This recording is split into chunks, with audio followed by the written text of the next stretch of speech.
한동훈 전 대표 입장에서는 나쁜 건 아니에요. 반탄파 지도부와 명확하게 구분되는 본인의 색깔을 낼 수 있다는 면에서 오히려 한동훈 전 대표 같은 경우는 안철수 후보나 조경태 후보가 돼서 당 개혁을 하려고 시도는 하는데 잘 안 되고 애매한 상황에 빠지는 것보다는 차라리 그냥 윤어게인으로 빡세게 가서 나는 이 사람들하고 다르다, 당을 바꿀 마지막 희망은 한동훈이다, 이런 식의 이제 포지션을 잡는 게 본인 입장에서 더 낫다고 생각할 겁니다.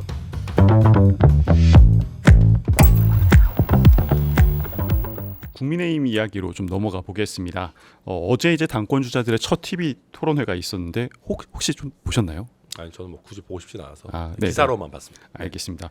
전당대회를 둘러싸고 굉장히 여러 논란들, 여전히 찬탄 반탄을 둘러싼 논란들이 있고, 뭐 전한계 씨가 들어오면서 여기에 둘러싼 또 극우 논란까지 이루어지고 있는데, 좀 어쨌든 한때 이제 국민의힘에 몸을 담았던 입장에서 보셨을 때 지금의 전당대회 좀 어떻게 보시나요? 굉장히 아쉽죠.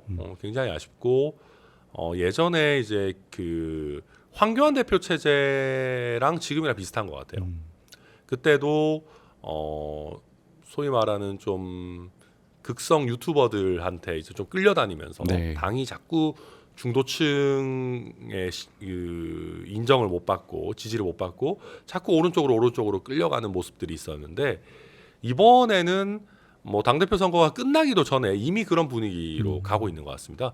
예전에 그때 그 국민의힘 계열정당이 황교안, 오세훈이 당대표 선거에서 붙었을 때 민심은 오세훈이었어요. 근데 당심은 그 정말 유튜버들을 위시해서 다 황교안으로 와가지고 결국 황교안이 됐거든요. 그때부터 굉장히 긴 시간 국민의힘 계열의 암흑기가 이어졌었습니다. 지금이 그때랑 똑같습니다.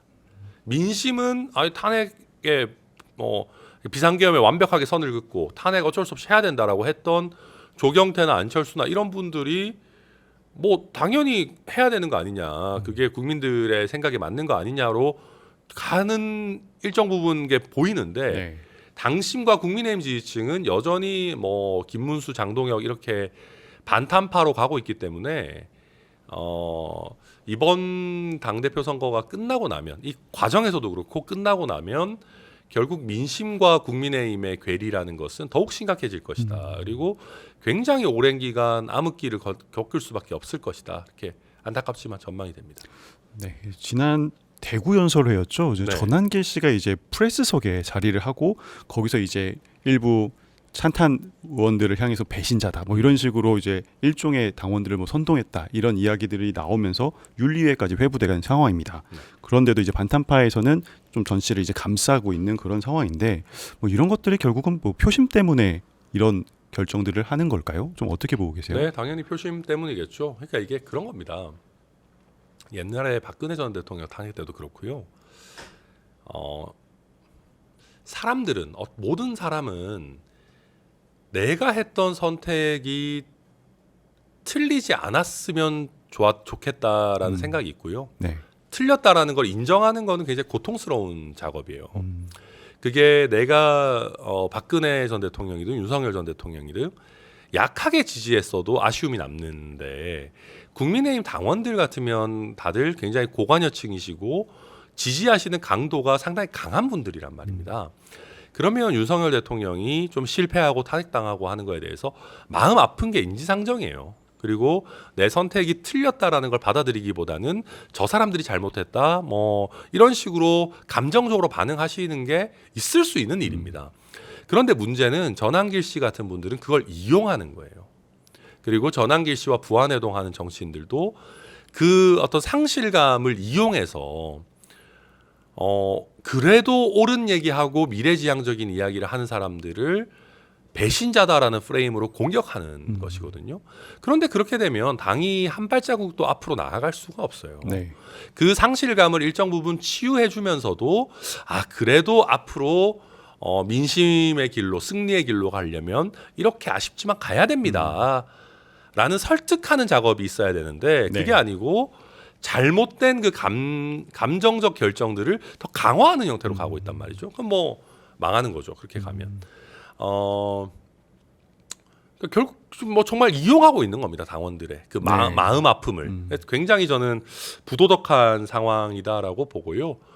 이게 박근혜 전 대통령 때는 이런저런 논란의 소지들이 전 있었다고 봅니다. 네. 그런데 윤석열 전 대통령의 사례는 아니 비상계엄을 일으켰는데 그걸 어떻게 옹호합니까? 전쟁도 난 것도 아니고 한 상황 속에서 비상계엄 일으켜서 국회에 군인 보내고 막 창 깨고 들어가고 막 그게 전 국민이 본 상황 속에서 이걸 옹호하는 거는 불가능해요. 불가능한 걸 요구해 놓고 그걸 안 했다고 배신자라고 한다? 아, 저는 참 한국 정치가 그 방귀 낀 놈이 성내는 형태로 계속 이어져서는 곤란하다 네. 이렇게 보여집니다. 알겠습니다. 이제 11일 후죠. 8월 22일이면 국민의힘의 당대표가 이제 선출이 되겠습니다. 네. 누가 될 걸로 좀 전망하시나요? 저는 매우 쉽게 김문수 후보가 될 거라고 생각했는데 장동혁 후보가 나름대로 상승세가 있는 것 같아요. 네. 그래서 두 분 중에 누가 될지는 저는 잘 모르겠습니다. 의외로 김문수 후보가 1차에서 과반을 못해서 네. 김문수, 장동혁 두 분이 결선을 하게 된다 그러면은 생각보다 결과를 알 수는 없는 네, 네. 상황으로 가지 않을까. 예. 특히 조경태, 안철수 후보를 지지하는 분들도 김문수 후보보다는 장동혁 후보 쪽으로 갈 수도 있거든요. 네. 사실 장동혁 후보도 요즘 스탠스는 굉장히 아주 강한 윤어게인 스탠스라서 뭐 부담스러운 건 매한가지인데 어쨌든 이미지가 그래도 조금 더 젊고 새로운 느낌이 있어가지고 네. 또 그런 면은 플러스이지 않을까. 그래서 김문수, 장동혁은 좀 박빙 아닌가 이렇게 생각합니다. 그럼 당선 가능성과는 좀 별개로 네. 개혁신당 입장에서는 어떤 분이 대표가 되는 게 조금 나으실까요? 아, 저희는 누가 되시든 개혁신당 입장은 아무 상관은 없고요. 네. 뭐 제가 정말 이기적인 생각이면은 김문수 후보나 장동혁 후보가 돼서 국민의힘이 빨리 폭삭 망하는 것이 개혁신당에게 좋지 않나라는 나쁜 생각도 해보는데요. 네. 그거는 너무 감나무 밑에서 입 벌리는 마인드고 한국 국민의 한 사람으로서 대한민국 정치가 좀 좋아지려면은 죄송합니다. 아무튼 국민의 한 사람으로서 정치가 좀 좋아지려면 그래도 비상계엄에 맞서 싸우고 또 어쩔 수 없는 어떤 탄핵의 길로 정말 원리 원칙대로 걸어갔던 조경태 후보나 안철수 후보가 되는 게 맞죠. 네. 저는 그렇게 가야 되는데 현실은 뭐 아직도 김문수 후보가 제일 가능성이 높고 뭐 김문수, 장동혁 두 분 중에 한 분 되지 않을까. 현실은 참 암담하다 이렇게 보여집니다. 네. 대표님 말씀하신 대로 이제 장동혁 후보나 김문수 후보가 당 대표가 된다면 네. 뭐 이번에 출마 이제 나오진 않았지만 한동훈 전 대표의 행보에도 관심이 많이 있는데 어떤 좀 행보를 펼칠 걸로 보시나요? 아마 뭐 라이브 방송 이런 거 하면서 소통하시면서 중간 중간에 이제 훈수를 두거나 당 지도부와 다른 본인의 목소리를 내면서 존재감을 좀 보여주려고 하겠죠. 네. 한동훈 전 대표 입장에서는 나쁜 건 아니에요. 오히려 어떤 반탄파 지도부와 명확하게 구분되는 본인의 색깔을 낼 수 있다라는 면에서 오히려 한동훈 전 대표 같은 경우는 안철수 후보나 조경태 후보가 돼서 좀 당 개혁을 약간 하려고 시도는 하는데 잘 안 되고 뭐 이런 애매한 상황에 빠지는 것보다는 네. 차라리 그냥 윤어게인으로 빡세게 가서 나는 이 사람들하고 다르다. 당을 바꿀 마지막 희망은 한동훈이다. 이런 식의 이제 포지션을 잡는 게 본인 입장에서 더 낫다고 생각할 겁니다. 사실 뭐 전당대회도 이루어지는 상황이지만 국민의힘 상황이 굉장히 조금 혼란스러운 측면도 네. 있다 보니 혹시 이제 좀 국민의힘을 탈당해서 개혁신당으로 좀 오고자 하시는 분이나 네. 이런 분들과 좀 뭐 논의되거나 이런 상황들도 좀 있으실까요? 저희 개혁신당이 실명을 묻진 않겠습니다. 개혁신당이 창당을 할 때 저도 그렇고 많은 저희 개혁신당 구성원들이 설레발 엄청 쳤어요. 뭐 여러 명 건너 오실 거다. 뭐 당장 곧 온다 막 네. 그랬는데 이게 이제 제가 그때 느낀 게 있습니다. 정치인이라는 거는 진짜 입당 원서에 사인해야 오는 겁니다. 그러니까 아무리 뭐 말이 많고 막 예. 국민의힘 안 돼. 이제 개혁신당으로 뭉쳐야 돼. 뭐 이런 분들 저희 밥 먹다 보면 막 그런 얘기 하신 분들 있죠. 근데 저희는 입당 원서에 사인할 때까지 그 말을 뭐 고마운 얘기지만 네. 뭐 100% 믿지는 않습니다. 예, 좀 지켜봐야 되지 않을까 생각합니다. 알겠습니다. 이제 뭐 김건희 윤석열 전 대통령, 그러니까 김건희 여사와 윤석열 전 대통령에 대한 수사 부분도 네. 질문을 좀 드리겠습니다.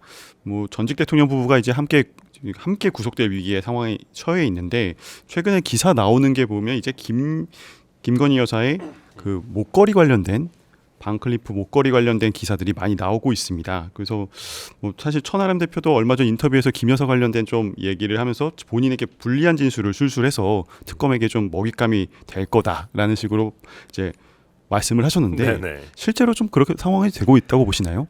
우선 뭐 정말 수많은 분들이 이렇게 생각하시겠지만 임기도 꽤 많이 남아 있는 상황에서 왜 말도 안 되는 비상계엄을 해가지고 지금 어떻게 보면 관저에 있어야 할 원래 관저에 있었을 윤석열 전 대통령, 김건희 여사는 다 감옥 가게 생겼고 뭐 이거 제 생각입니다만 원래 감옥에 갔어야 될 분은 지금 또 대통령 하고 계시고 이 뭐 도대체 왜 이러는 건지 저는 아직도 이해가 안 갑니다. 아직도 이해가 안 가고 참 황당무계하기가 이를 데가 없고 근데 지금 보면 이 목걸이 뭐 명품 목걸이도 뭐 여사께서는 뭐 15년 전에 뭐 모조품을 샀다 이러는데 알고 보니까 뭐 그게 출시된 지 10년밖에 안 됐다 네. 막 이러고 이러면 이제 곧 구속영장 실질심사 하잖아요. 네. 영장 실질심사에서 굉장히 안 좋아요. 막 거짓말하고 부인하는데 막 반대 증거 나오고 네. 이게 최악이거든요. 저는 그래서 김건희 여사께서 본인이 하신 얘기들 때문에 구속 가능성이 점점 높아지고 있는 상황 아닌가 이렇게 네. 뭐 보고 있습니다. 천 대표께서도 김 여사 같은 분을 변호사로서 이제 가장 싫은 의뢰인 유형이다라고도 네. 하셨는데 윤 전 대통령보다 김 여사가 더 할 거라고 보신 거는 왜 그러신 건가요? 이건 뭐 꼭 김건희 여사뿐만 아니라 예. 그 높으신 분들 변호하는 게 좀 어려워요. 음. 이게 이제 아마 의사분들도 비슷할 겁니다. 병원에 오는 분들은 의사 얘기를 신뢰하고 이제 그 얘기에 따라야 병이 낫잖아요. 네. 근데 뭐 내가 인터넷으로 봤는데 뭐 챗 GPT한테 물어봤는데 아니면 뭐 내 사돈의 팔촌이 의사라서 나도 잘 아는데 막 이래버리면은 이제 사실 치료가 좀 산으로 가는 거거든요. 네. 변호사들도 비슷합니다. 사회적으로 높은 지위에 가시고 성공하시고 이런 분들은 변호사나 이런 전문가들의 얘기를 잘 안 듣는 경향들이 있어요. 내가 자수성가했는데 그거 뭐 그 아직 젊은 변호사 뭐 뭘 안다고 막 이런 식으로 하신 분들도 있고 그래가지고 좀 문제가 있는 데다가 김건희 여사 예전에 그 서울의 소리 뭐 6시간인가 7시간인가 통화하고 이런 거 보면 너무 말씀이 많으세요. 네, 너무 말씀이 많고 막 약간 물어보면 조금 푼수같이 막 말씀하시는 스타일이기 때문에 이게 법률적으로는 다 나중에 되면 마이너스인 것들이 네. 쌓이는 거거든요. 그래서 김건희 여사 변호하시는 변호사님들도 저도 잘은 모르겠지만 아마 고생하고 계시지 않을까 뭐 예상합니다. 네, 특검 수사가 이제 국민의힘까지 좀 번져가고 있습니다. 통일교와 이제 권성동 의원의 유착 관련된 수사들도 진행이 되고 있는데 뭐 여러 가지 내용들이 있죠. 통일부 전 간부가 2달 전에 권 의원에게 통일교 정책을 추진해주면 그 대가로 윤 전 대통령의 선거를 돕겠다 제안했다 이런 이야기도 있고요. 뭐 여러 가지 뭐 유착이 만약에 더 드러난다면 굉장히 파장이 클 걸로 보이는데 네. 뭐 이런 의혹이 좀 권성동 의원의 선에서 그칠지 좀 더 확대될지 좀 어떻게 전망하시나요? 뭐 그건 봐야 되겠죠. 그러니까 결국은 이제 금품이 어느 정도 오갔느냐. 그러니까 네. 뭐 우리가 통일교가 뭐 나름의 어떤 뭐 특수성이 있다 하더라도 뭐 지금 여기 뭐 이제 얘기 나오는 통일교 정책을 추진해주면 대통령 선거를 돕겠다. 이거는 할 수 있는 일이거든요. 뭐 그렇잖아요. 이게 여러 가지 어떤 뭐 그게 종교 단체든 사회 단체든 뭐 어떤 단체든 우리 아젠다를 추진해주면 돕겠다라는 거는 뭐 당연히 일상적으로 이루어지는 일이고, 근데 이걸 뛰어넘어서 지금 통일교 같은 경우는 뭐 돈을 뭐 억대 돈이 오고 가든 뭐 명품이 오고 가든 이런 지금 혐의들이 나오고 있는데 네. 그게 이제 권성동 의원이나 아니면 다른 사람들에게도 실제 전달됐다라고 하는 것들이 나온다면은 네. 이거는 아주 안 좋은 권력형 비리가 되는 거죠. 그래서 뭐 조금 지켜봐야 되겠지만 지금 보도되고 있는 내용들이 상당히 구체적인 걸로 봐서는 네. 이게 완전히 그럼 허구의 일이겠느냐?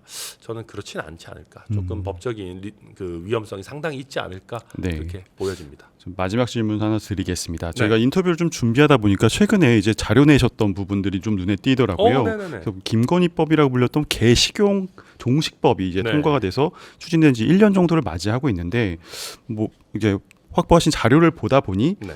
대부분 많은 이게 사실 취지 자체는 그런 식용견들을 좀 다른 취지로 좀 돌려서 할 수 있는 방안을 좀 모색하느냐 그런 취지로도 보이는데 실제로 확인된 바로는 대부분의 이제 식용 목적으로 이게 이제 그냥 먹어 없앤 거죠. 없앴다는 맞습니다. 네. 돈은 돈대로 쓰고 네. 강아지들은 계속 식용으로 되고 있는 그런 상황으로 이제 확인이 된 건데 네. 좀 어떤 문제가 있다고 보시나요? 그러니까 이게 그런 거예요. 저도 지금 이게 막 김건희법이라고 막 엄청나게 한국의 식문화를 뭐 이게 선진한지 뭔지 모르겠는데 했다고 막 엄청나게 광고하고 그때 막 네. 그랬어요. 이게 여야 합의로 막 압도적인 찬성으로 통과된 법이에요. 이게 민주당도 욕할 게 아니에요. 지금 민주당은 마치 뭐 자기들은 상관없었던 것처럼 하는데 오히려 민주당에서도 굉장히 적극적이었어요. 보세요. 이게 지금 그 식용견 이제 사육하는 농가에다가 식용견을 이제 없애면 돈을 주겠다고 한 거예요. 근데 그 돈이 어마어마해요. 지금 2천억 수준의 예산이 되어 있고요. 근데 재밌는 게 어떻게 없앨지에 대해서는 아무 규정이 없고요. 사실은 나중에 이 개들이 살아 있거나 뭐 어디 보호가 돼야 되거나 하면 계속 돈이 들잖아요. 네. 정부 입장에서는 그러면 이게 뭐냐 하면 정부는 묻지도 따지지도 않을 테니까 없애기만 하면 돈 주겠다고 한 거예요. 근데 그렇게 되니까 이 업주들 입장에서는 어디 보호하고 뭐하고 하면 계속 신경 쓰이고 돈 드니까 빨리 팔아버리자. 네. 그러고 아니면은 이거 나중에 가가지고 진짜 나중에 못 파는 상황 되면 이거 나중에 되면 진짜 죽이자고 할 수도 있어요. 그러니까 그런 거예요. 자, 이건 여러 층위의 문제들이 있어요. 첫 번째로 지금 사람들이 가면 갈수록 가만히 놔둬도 예전만큼의 개고기를 식용으로 안 먹어요. 네. 이게 점점점 없어지는 문화란 말입니다. 자연스럽게 없어지고 있는 데에 수천억 대 예산을 지원을 해야 되느냐, 돈이 남아도냐가 첫 번째고요. 네. 또 한 가지는 이렇게 개고기가 자연스럽게 사라지는 문화인데 이거를 법으로 몇 년 뒤에는 개고기 먹는 사람, 3년 뒤에는 개고기 먹는 사람 처벌합니다. 이런 식으로 국민의 자유를 처벌까지 해가면서 제한해야 될 일이냐. 그리고 마지막으로 그러면 여기 있는 개들을 그러면 인도적으로 보호하고 우리가 키우고 입양 보내고 하는 것도 아니고 먹어 없애도 되니까 빨리 그냥 기간 내에 없애기만 하면 돈 드릴게요. 이거 인도적이지도 않아요. 심지어 네. 외국에서 저 이거 알게 되면은 시겁할 것 같아요. 예산까지 써가면서 왜 먹어 없애라고 하냐. 그러니까 이거는 국민의 자유도 이상하게 억압하면서 돈은 수천억대로 돈은 돈대로 쓰면서 네. 인도적이지도 않아요. 그럼 이거 왜 하는 거예요? 그러니까 저는 이게 좀 장기적으로 자연스럽게 업종 전환을 추진하면서 네. 이렇게 줄여 나가면 되는 건데 이게 더불어민주당에서도 그렇고 윤석열 정부에서도 그렇고 식용 문화 빨리 없애야 된다. 네. 왜 그렇게 꼭 빨리 없애야 돼요? 우리가 뭐 내일 모레 뭐 올림픽을 하는데 외국에서 욕을 합니까? 뭐 합니까? 네. 설령 그렇더라도 그건 우리의 문화인 거지. 우리의 그 국민들이 결정해야 될 부분이지. 저는 그래서 이걸 보면서 우리 국회가 어떤 그 국민들의 자유에 대한 기본적인 존중이 너무 없고 또 굉장한 문화 사대주의에 빠져 있는 것 아닌가. 저는 이게 굉장히 문제가 많은 사안이고 예산 집행 자체도 너무 촉박하게 먹어 없애는 거의 무슨 강아지 제노사이드를 촉진하는 느낌으로 네. 예산을 주고 있어요. 그래서 작년에 벌써 쓴 게 지금 360억이에요. 예. 그래서 보면서 야 이게 지금 말이 되는 행태냐. 저는 참 황당합니다. 보고 있으면. 네. 문제 제기를 하셨던 만큼 이 부분에 대한 좀 후속 조치가 신속하게 이루어지면 좋겠습니다. 네. 네, 오늘 말씀은 그럼 여기까지 듣도록 하겠습니다. 지금까지 천하람 원내대표였습니다. 감사합니다. 네, 감사합니다.